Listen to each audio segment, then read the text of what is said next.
เลยแนะนำโคพันธมิตรบริษัทผู้ซี่แม่งจอแต่ปล่อยออกหมดปล่อย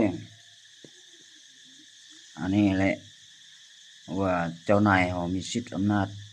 คิดว่าไทยเป็นไงแม่งพระใดเป็นสาขาอยู่ประเทศไทย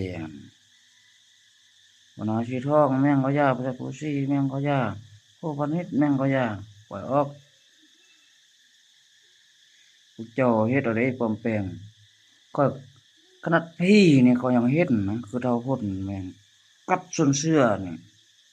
3 บาทรูปหน้า3 บาทคันมันโตเธอพวกเจ้าร้องบ้างวิชาเข้ามาค่อยตีบัดเดียวแหละคนปั๊บค่อยเห็นนี่เกือบค่อยน่ะ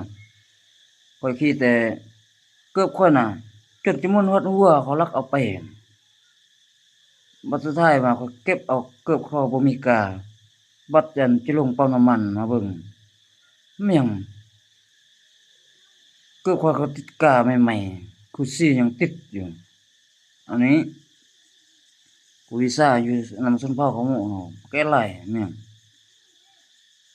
วีซ่าเขาเซอร์บ้านเซอร์เอ้ยแบบปลอมโตมาแม่งอันนั้นแหละรัชกาลที่10เขาเอิ้นหัวหม้อ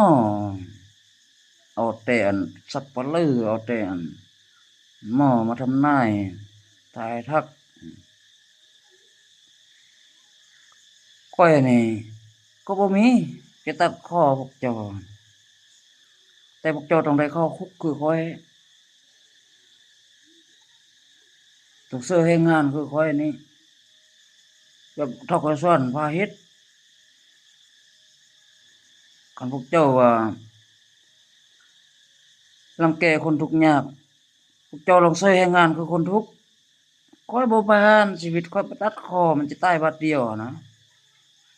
ข้อยต้องใช้ให้งานแบบคือคนทุกข์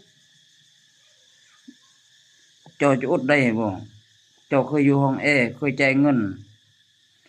คนมีเจ้ามีนายเป็นเจ้าเป็นนายใส่สมองแหมใส่คารมแหม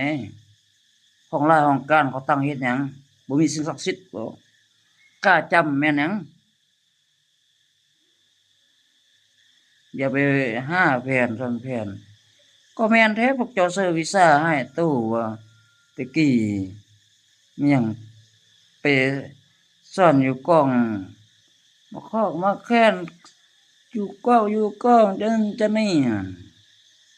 แต่วิธีเฮาเห็นความลับเฮาบ่ได้เปิดเผย